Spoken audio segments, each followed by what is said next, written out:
شوہر نے کہا کہ ہمیشہ کے لیے معاملہ تیرے ہاتھ میں ہے، تو اب اس جملے کا کیا حکم ہے؟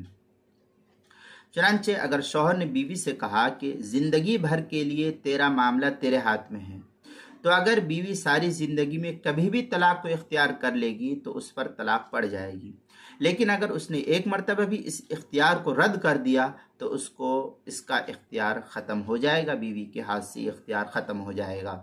چنانچہ فتاوی ہند میں ہے وَلَوْ قَالَ أَمْرُكِ بِيَدِكِ أَبَدًا فَرَدَّتْهُ مَرَّةً يَبْطُلُ۔ یہ فتاوی ہندیہ کتاب الطلاق الفصل الثانی فی الامر بالید جلد نمبر 1 صفحہ نمبر 392، جو پرانا چھپا ہوا نسخہ زکریا بک ڈپو دیوبند سے۔